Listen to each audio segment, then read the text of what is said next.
I mean, I've been in contact with just some, but already if you get into, I'm sorry, I'm doing a bit of self presentation here, but just go to the Women in Games, ask them, and from there you can get access to a lot of other communities as well.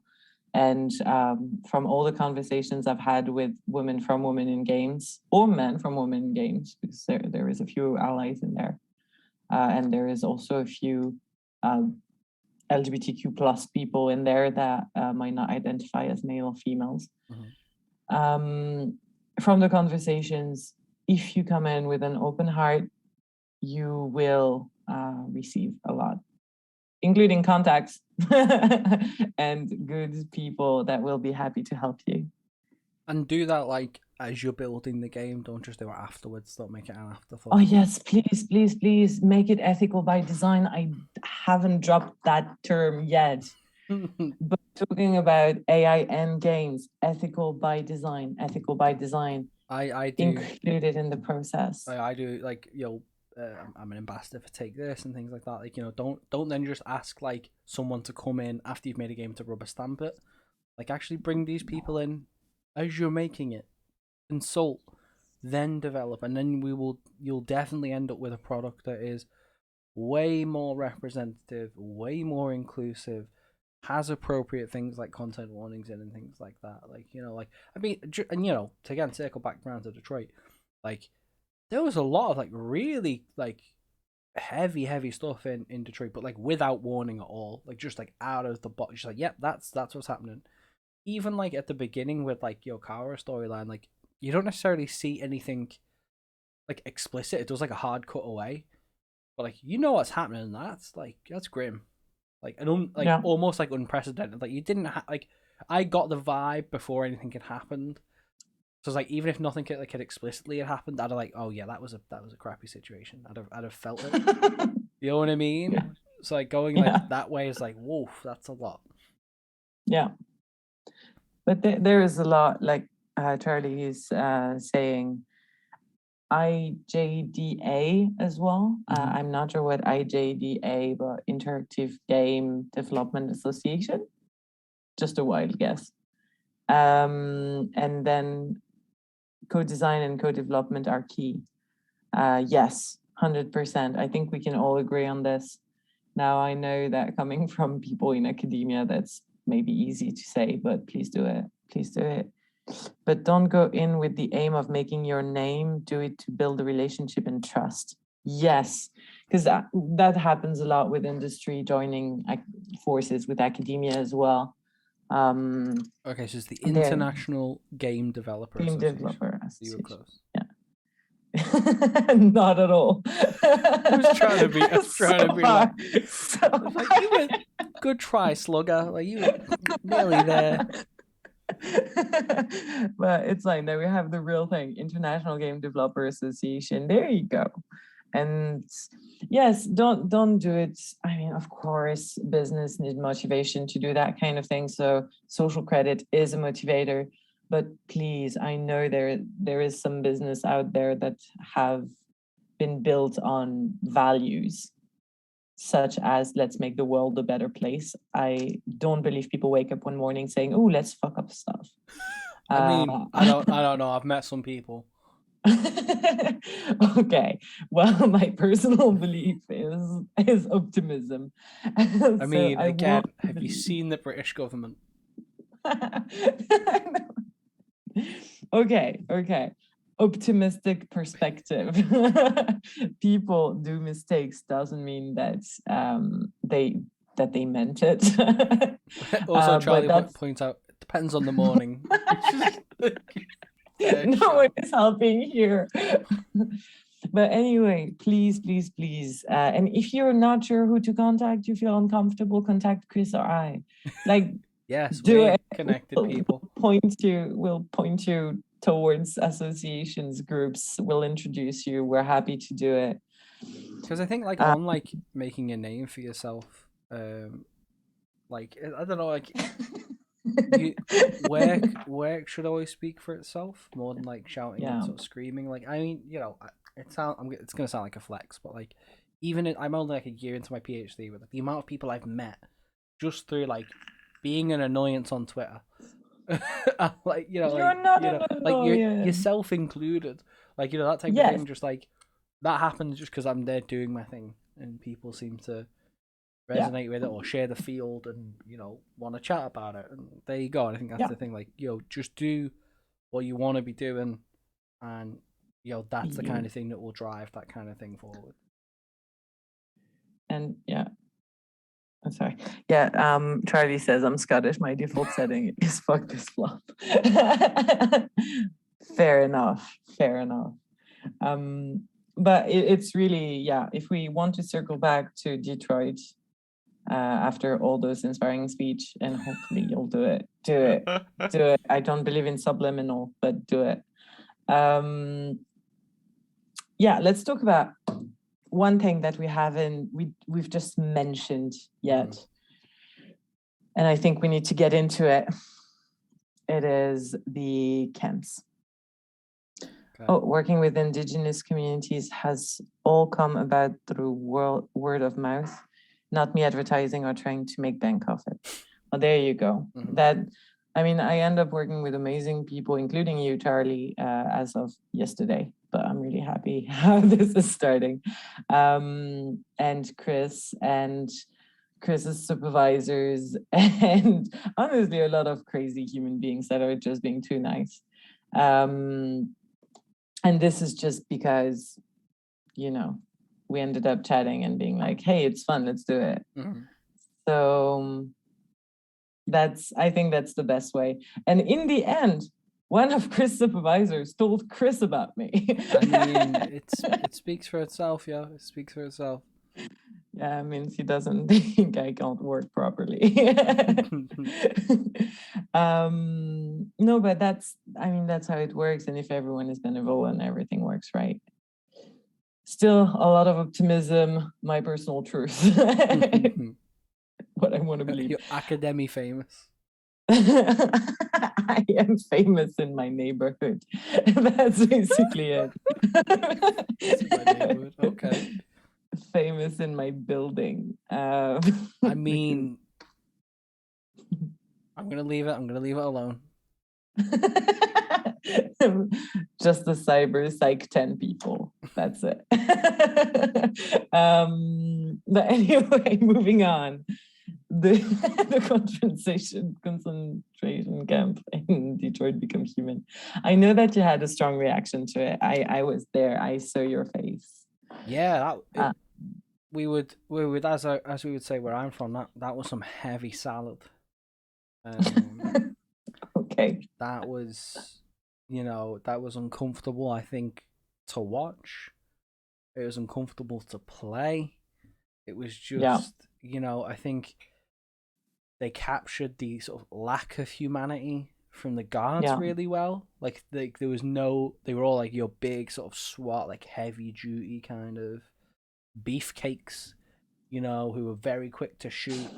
Like there was no sense of humanity about them, which I think was it's deliberate, especially when you have like all these now more sentient / deviant androids who are really crapping themselves about it, feeling really uncomfortable. And you just have these guards who are like, shoot on sight, we don't care. Feeling no emotion, no empathy towards the androids at all. Just like, get them through the machine. Through the tip we go. Yeah. It was really powerful. I think like it felt very awkward to be playing it. I know you said the date was significant because it's a French-based studio. But like, it almost felt like too soon. I think what part of my personal reaction to it was I think like I have been to like Auschwitz-Birkenau. I visited in Poland and stuff. Like it's a very visceral experience, and like these things are, like it's fine. Well, it's in a game, but like these things happened and they're real and they're horrific. Like so to even like experience a portion of that in a virtual world, because obviously I was quite easy to be like, well, the symbolism of androids represents people from different, diversity groups, was like that sort of like stomach churningly awkward. Okay, do you think okay, I need to translate a word. I don't know how to say it in English. Sorry. Oh no. But it is the perfect word for this. I'm sorry.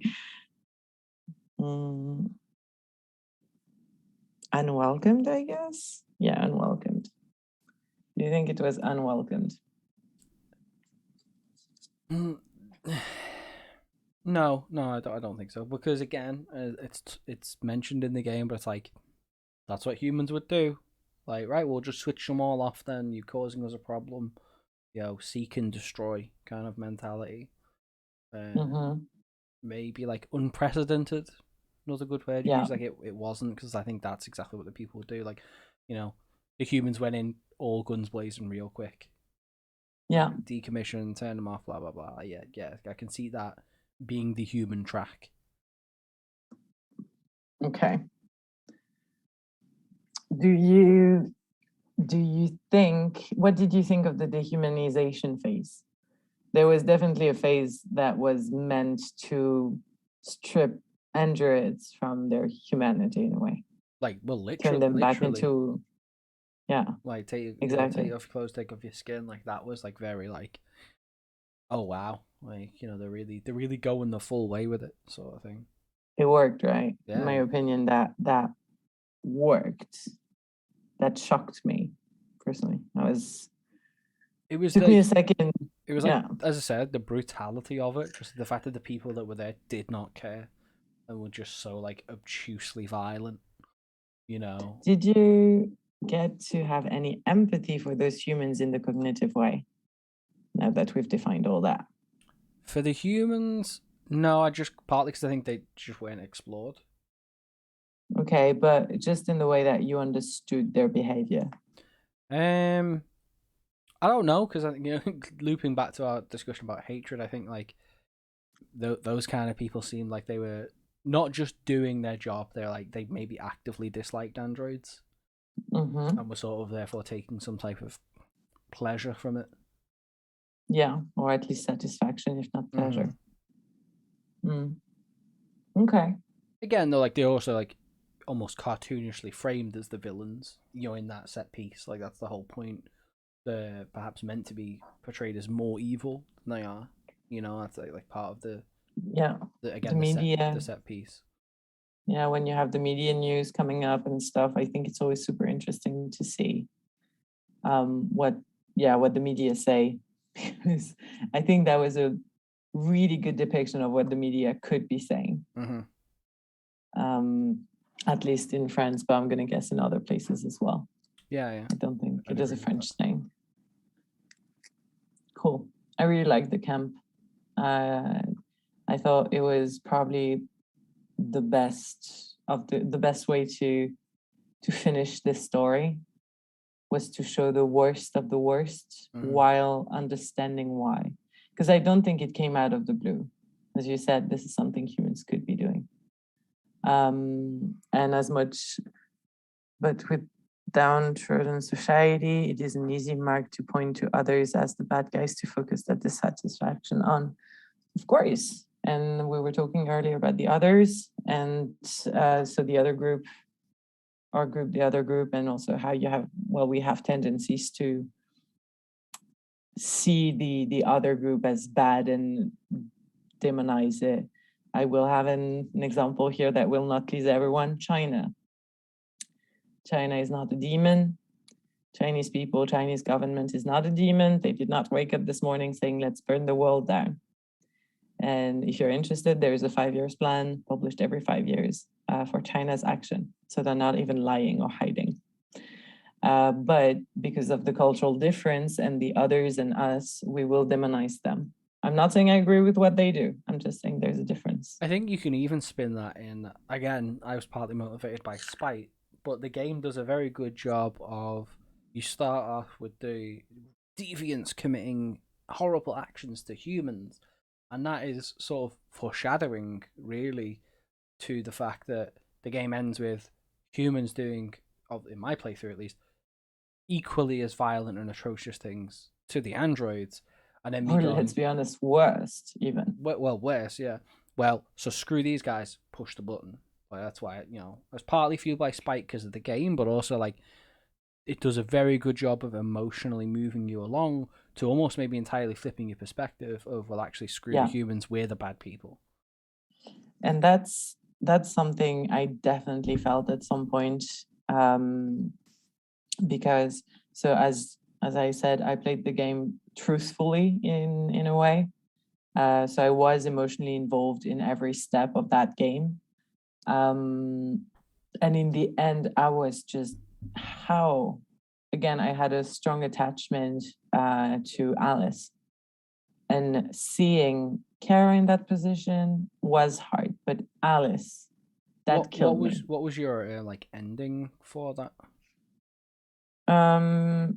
Marcus made it. Oh, we made it, right. And he made it to the camps, and there was freedom, basically. So everyone was free in the end. And they all huddled somewhere, and they were going to talk about, like, so there was like a neighborhood for androids or something, and basically everyone wanted to go to Canada still because Canada is always the good guy in the American stuff.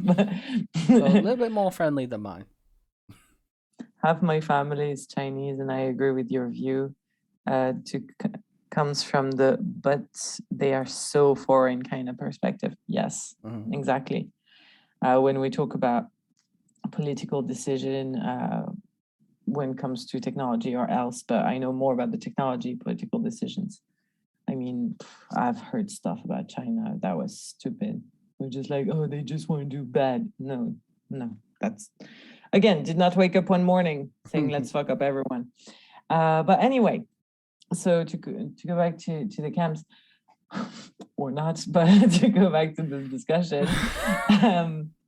Also, when you said, it's interesting, you said it's too soon in a way.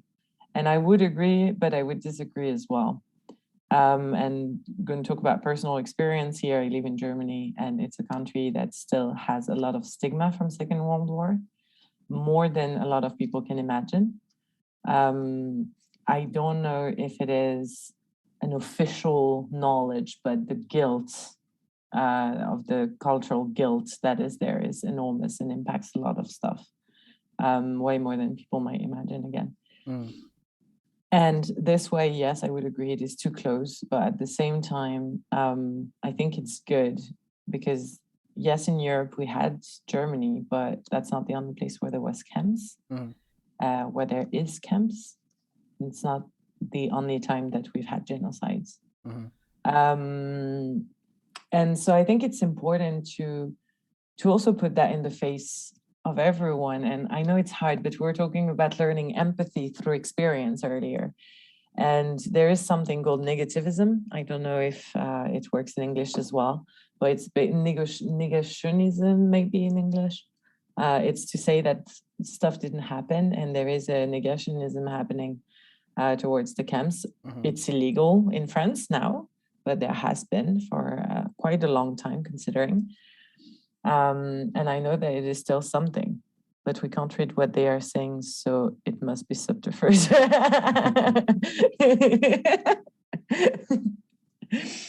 That's the funny approach. But yeah, and so there is this idea also that maybe it's too far, so it doesn't really concern us. And again, I'm not pro guilting people until they die, especially for generations that had nothing to do with what happened.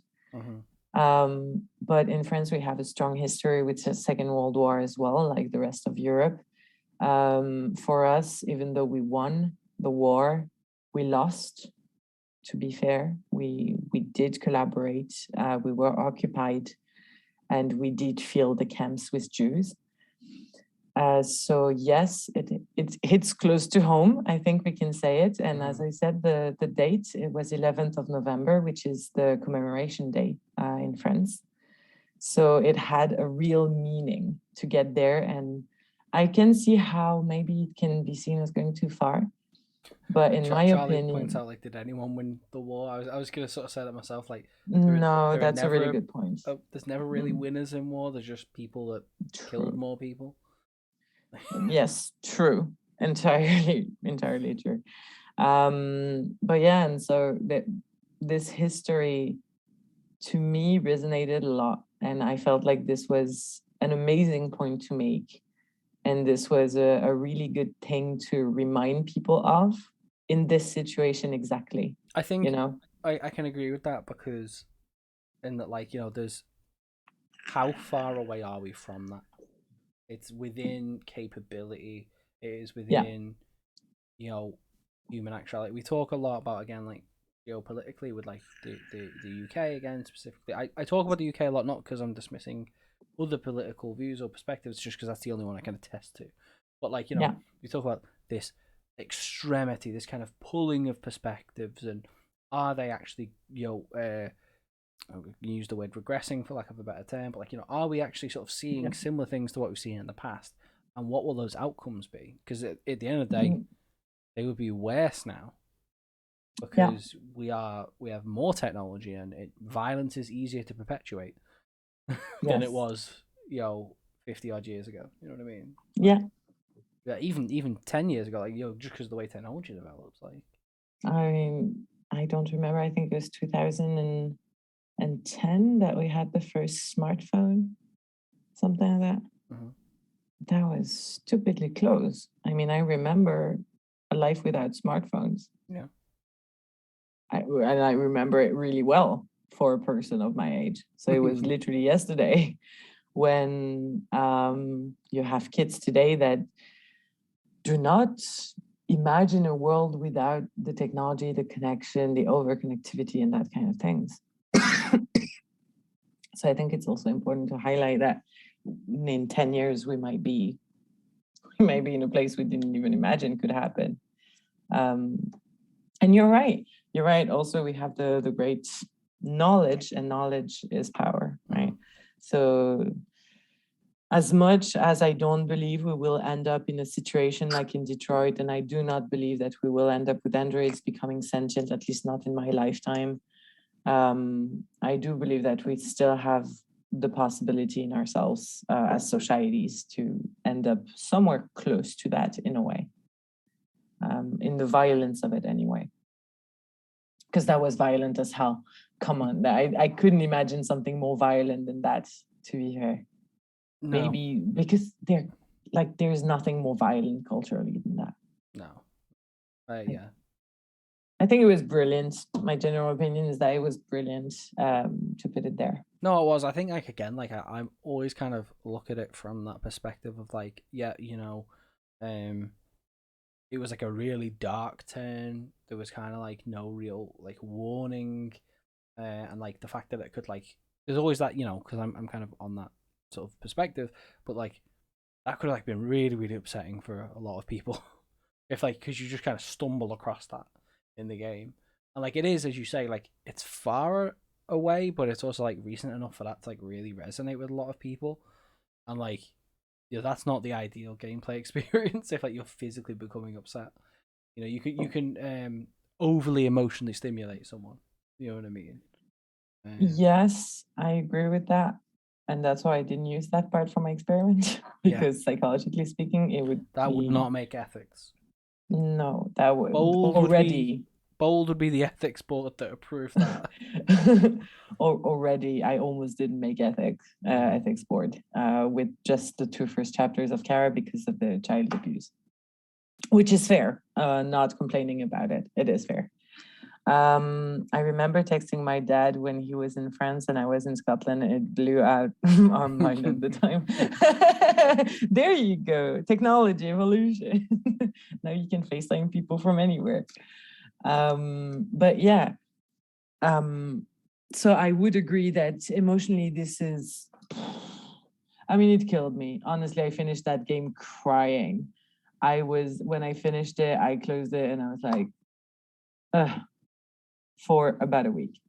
I was tired, and like, obviously, like, as I had my few minor Yeah. gripes, like crappy decisions that were either my mistake or just like I was like, oh, I would have reset there. Definitely impacted my thing, and I was genuinely just a bit tired because we ran to like 1 a.m. my time, which was Yes. real late. But as I said, I did not, like, I hadn't stopped thinking about the game. Like, next stream is I'm going to be picking Detroit back up. We're going to go back and we're going to play about with it. You know what I mean? Yeah. And like, we've just now chatted for like 5+ hours about the game and issues pertaining from the game. Like, if that Yeah. isn't good, I don't know what is. Yeah. If you want, we can do a little wrap up as well of just ethical questions that the game asks. Yeah, let's do that. I am conscious of time. we have ran. Let's sort of look at wrapping up, shall we? It's my birthday. Happy Yay! birthday! Yay! Thank you. But yeah, so Best start to a birthday you've ever had. Yay! Well, talking about social robots and video games cannot really get better than and psychology. Live. Thank you. But yeah, and so just quickly, the main ethical questions that I think are being raised throughout the entire game is first, where do we put androids in our use? I had a real emotional impact on me, and I felt that there are still aspects I want to rethink. Yes. I think, but that's the point of the game. Yeah, like it sounds daft it sounds really like clinical of my brain to be like, oh, you know, it didn't have that much of an emotional impact on me in terms of, and I mentioned it before, but the characters, I just wasn't necessarily that attached to the characters, but I felt like the brevity of like that moment, like as soon as like, yo, you got chucked out, like you got captured, we're taking you to this place, I was like, oh no, I felt the weight of that on my soul. If I had been more emotionally invested, that would have been even harder to like deal with and process. Like 100%. I just think for me, I didn't necessarily have a great relationship with any of the characters. Yeah, fair enough. But yeah, I also have a big issue with like values and stuff and like revolution and stuff. Thank you. This game itself is mediocre writing in my opinion, but is a home run in making people think and have a discussion. And I think, mediocre writing. I think that's a big term. I think though, like, what I mean, don't want to attempt to speak for Bob, but I think like some of the writing is like a little like you know, it's cliche. We talked about some of the tropes, but we talked about like the writing is almost like a little bit simplistic in like the way that the characters maybe like interact. Like the buddy cop relationship is quite 2-dimensional. You know, like obviously you can make some choices, and maybe like my dialogue was a bit mediocre. Cliche is a better word. Yeah, like, you know, in that sense, I don't think it's just like it's bad, but I think like that's maybe why I didn't resonate with the characters as much, you know. But like the world building and the plot points and the discussion, I would say are better than the physical scripts in the dialogue. Okay. Well, it's not my personal opinion, but I can see why it would be yours. But yeah, for me, it worked. I was probably the public for it as well. But this worked 100%. That's what I mean. I feel daft saying like I didn't resonate with the characters, but like the moments of tension, I really felt them. The moments that like were like emotional like that, like I felt them. So like it's not like it was so bad that I just didn't have any reaction. No, of course no. But yeah, I don't know. I'm trying to think of a game that made me feel something even at least a bit similar, and I have a big passion for Assassin's Creed that I am not hiding. I love Assassin's Creed. I love the story, and I've been playing it since I'm even before, since I'm like 14, 12 probably. And so I have built over time a strong link, parasocial relationship with the full franchise at this point. And I played the Assassin's Creed Odyssey, and as mentioned earlier, I have Greek family. I do like Assassin's Creed a bit, just a bit, just a smidge, just a smidge, and I come from a Greek family, and playing Cassandra and being the daughter of a Spartan general and having this whole history of just Greek mythology. Like I went to hang out with Plato and Socrates at some point. Like seriously, y'all. Yeah, and I spent too much time discussing with them just because I could, and I was like, you don't realize this is amazing work.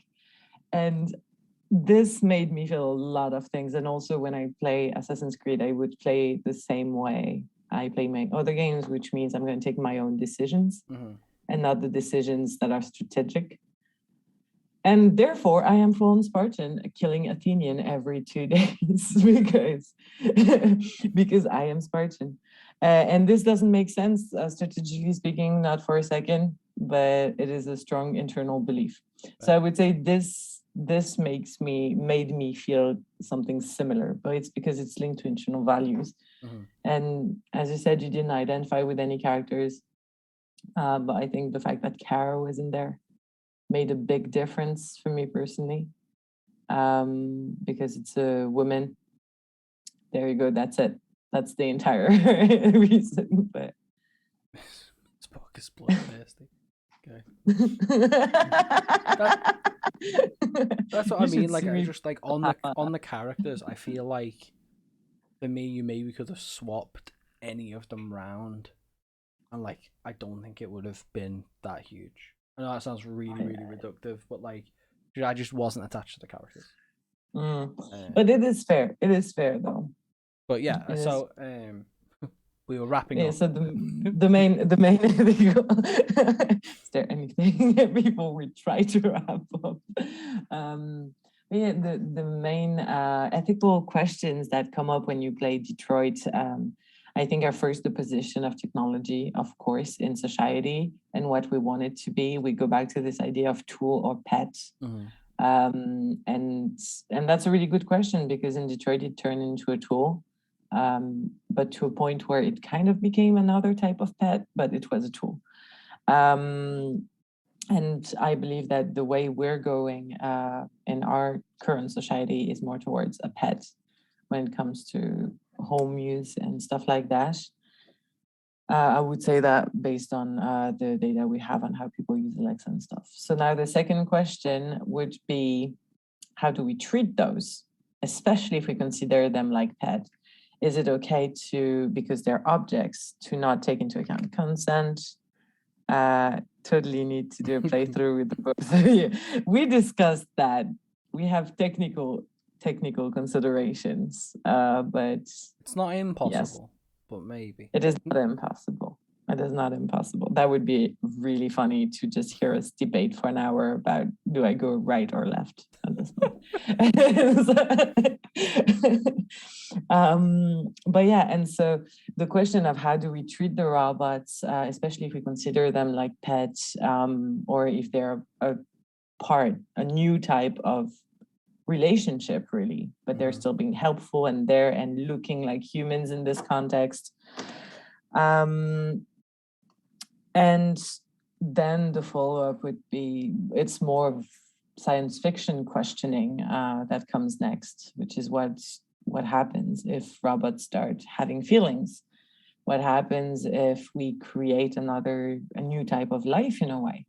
Is it a new type of life if it feels, when does it become life versus autonomous?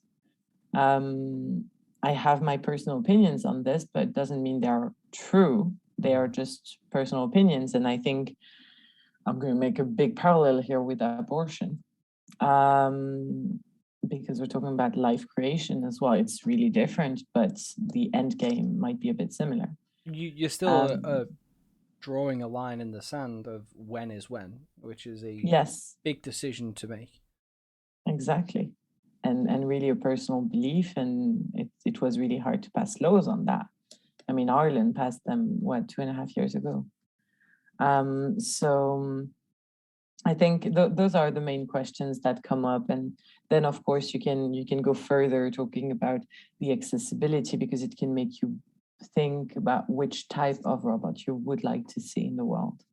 And I think this is a big question, especially for people who will be developing robots.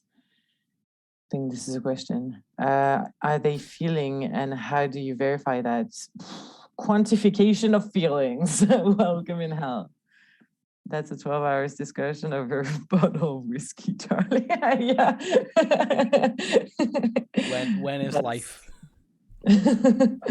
That's a book now. I mean, That's life begins at 40, right? So, oh my gosh. That's so yeah. Those are really harsh discussions to have. But I really appreciated the game because it made people think. mhm. That's my main take on it. Mood. Whiskey, yes, I do support that 100%. It has to be Irish whiskey for me, though, I'm afraid. But I have a bottle. I'm fine. Come over, let's discuss. But yeah, so that's the main wrap up on my side. What do you think? I just like, it's yes, I applaud the game for making people think. I think, that's the base of it. The fact that it's a good game, the fact that I went away and sat and thought about it and pondered it and what it meant. Because, like, my response to it, I think, would have been different just playing it offline. You are adding another dimension when you're streaming it and you're reacting to things live and other people are contributing. So I think that is a different, but I think ultimately you finish it, and even though I'm saying, yeah, I didn't like a few tropey things and I didn't really resonate with the characters, I was like, oh, in my view, oh yeah, I'm able to make the social parallels quite transparently. I still felt emotions playing the game. I felt the tension. I felt like the surprise. And then there was still part of that was like afterwards, I was like, whoa, like I did an entire level where I was a character in a camp going to get dismantled. That's some heavy salad. Like, like that. And that's pretty bold, to say the very least.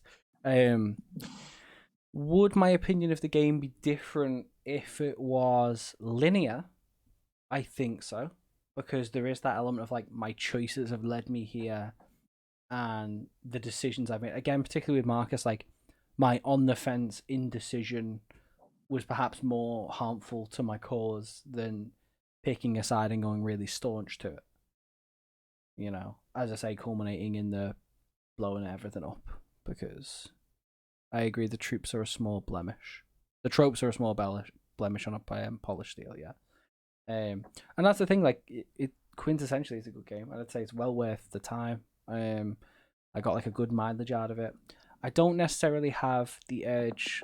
I'm not sure how quickly I would want to do like another full replay that wasn't for like, let's do a stream where you just do all the arsehole decisions. Like something that was more gimmicky. No. Like, but I don't think I have it in me to be like, I just want to sit down and do another full replay, because I think I would end up still doing the sort of making decisions that I think make the most sense strategically, but also the ones that I think I would do. I don't think I could turn that off within my own brain, if that makes sense. So I feel like I'd end up with basically the same choices, unless I physically used the flowchart to make other choices. We are having a question from Charlie. So have you played any of the Dark Picture series? I have not. I don't know what that is. So the Dark Picture series are like a choice of like narrative branching games, but are all like horror themed. I don't know exactly. I think, did they do the one where it's like it's the teenage horror movie trope? I know there's another one where there's like a boat. It's like a boat where horrible things happen. Is it a horror style? I think the Dark Pictures is generally horror, yeah. Okay, I have a problem. I cannot play horror games. No, it's true. I'm too involved. I hate it. It makes me really uncomfortable and unhappy. Mildly horror themed. Yeah, well, that might be enough. It's horror adjacent. Friday the 13th is already too much horror for me. I played it once with friends because they made me peer pressure. Okay, there's a call for chat to get some Dark Pictures games going. But yeah, so I think like I would be remiss if I was like, the game is bad, didn't enjoy it. The choice system. No, I mean the game is not bad. Is the most developed of that technology. The other choices, and it was 2 years ago, yeah, or over 2 years ago, which is almost a generation in games. Yeah, and like that's what I mean. Like, it didn't feel gimmicky. Like, choices like in other games like Life is Strange or Telltale, and it wasn't like, and I will say I'll praise it in that Telltale Game of Thrones, like you just feel like you're getting shafted no matter what. You're just getting screwed no matter. Which one? The Game of Thrones Telltale game. Oh my gosh! Like, I started it, never finished it. I couldn't. It's just like no. You just get shafted no matter what you do. Yeah. Like, you know, and that's like that's bad. And it doesn't do that. So you actually feel like your choices matter and don't just lead to binary consequences. I mentioned it before, but like you can screw some stuff up. And if you if you are able to, I'm not like trying to flex, but it's like if you put the dots together that you do have, you can still actually get like the next bit of outcome. And I think that's really, really good. As I say, I think I'll get my most sort of value out of it by doing the whole, I'll go back a bit to the last bit where I really screwed up and try and do that right, see what happens, and then further back, and then try and do like the run where if nothing went wrong. And then when I say wrong, I mean like where the game just kind of, I effed up / the game didn't give enough direction. Because like little things like, oh, like, yeah, by the way, if you step over this line, like that's going to just trigger the things, like think about what you're going to do before that. And also like really random time sequences are like quite a bit weird. But yeah, it was a good game. I enjoyed it. And the fact that we've sat here for what's getting on nearly 6 hours says all you need to know. Apparently, the last Dark Pictures was poorly funded, that creates a disconnect, but the other are super fun to play. Interesting. Might be interesting to look at. I'll see about getting it like a goal up on the Ko-fi or the Patreon or something. And be like, if we hit this, I'll do it. Do you think people would want you to play spoopy games? I mean, people seem to enjoy the Silent Hill 2 playthrough, although that was a Let's Psychology, so that was like really sort of breaking it down. But also, like, you know, they really enjoyed making me crap myself, which happened a few times. Chat made me more scared than the game did at various points. I've seen that though. I watched the videos. They are fab games. Okay, cool. We'll look into it. I'm not sure I'm gonna play it, but if Chris plays it, I'll watch him. Okay, I can suffer. That's fine. Yeah, I can be in the background, just in the chat, being like, "Bah, that was scary." Charlie loves Silent Hill. Well, then you can go on the YouTube channel. I'll drop my link. If there's a full Let's Psychology. I had the director's cut as well on the PS2, like original hardware. So we did Born on a Wish as well. There you go. I'll get Chimp the Games. You need to show up.